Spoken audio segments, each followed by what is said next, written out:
Like any financial goal, defining your goal properly means that there won't be any delays to achieving your goal, and you also won't be put in a position where you're stretched after taking on a pretty major financial commitment.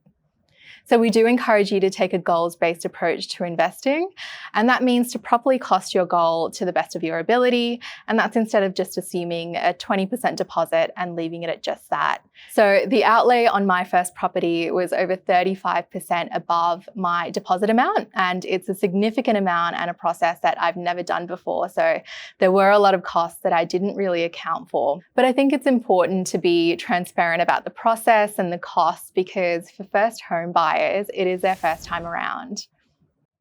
So you start out with your deposit, which in most cases would be 20% to avoid lender's mortgage insurance.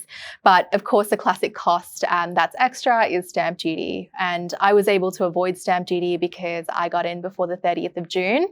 And that meant I was able to take the land tax route. And unfortunately, that avenue has been taken away. It isn't open anymore to first home buyers in New South Wales. But the stamp duty exemption and concession amounts have risen in this state.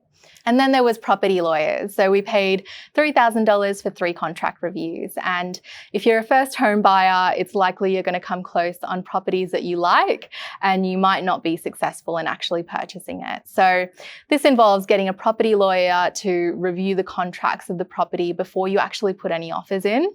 And what the fee involves and what it covers in most cases, it'll cover the contract reviews, it'll be liaising with the agents and the other solicitors on any contract changes, liaising with the bank for settlement and funding, and finalising settlement and any transfer of title. And then we also have building and pest reports, which are in the same category. So you do want to make sure that your future home is structurally sound without any major faults. And so these reports, they can range between $200 and $500.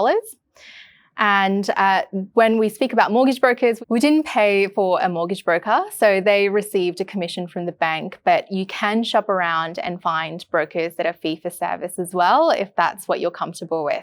And then there's settlement fees, mortgage registration, bank property fees.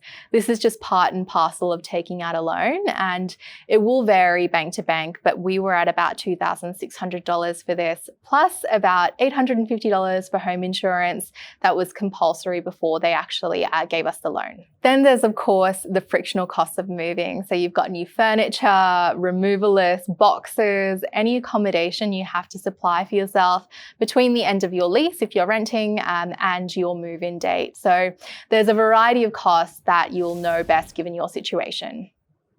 Yes, so we were looking for a place for 18 months and just couldn't compete at auctions. So there were no houses for sale in the places that we were looking for. The majority of them just went straight to auction. So we decided to go to a buyer's agent, and we were able to find everything that met our criteria within a month of looking. And I'm the first to admit that this was a complete luxury and is not an option for a lot of first home buyers. And to be transparent, it cost about $33,000, which is a very large chunk of a deposit for a first home buyer. But we had come up empty-handed in our price searches. And this won't always be the cost. So it will depend on your purchase price and also the area in which you're looking. So the buyer's agent was able to source an off-market property, and he also negotiated on our behalf prior to properties going to auction. As well as negotiating, the buyer's agent liaised with the property lawyer and the broker and the real estate agent and property management companies and the building and pest services as well. So he also attended inspections for us midweek while we worked, and more importantly, he leveraged relationships to get in prior to auction.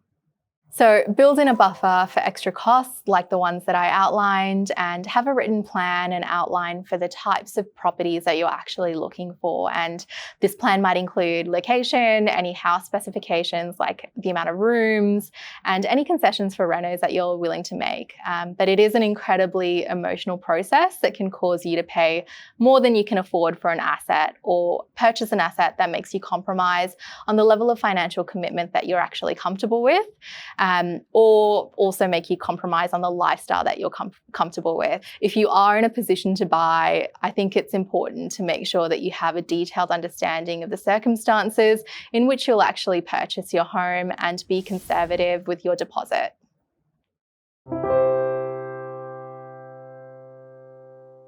This video has been prepared for clients of Morningstar Australasia Proprietary Limited and/or New Zealand wholesale clients of Morningstar Research Limited. Any general advice has been provided without reference to your financial objectives, situation, or needs.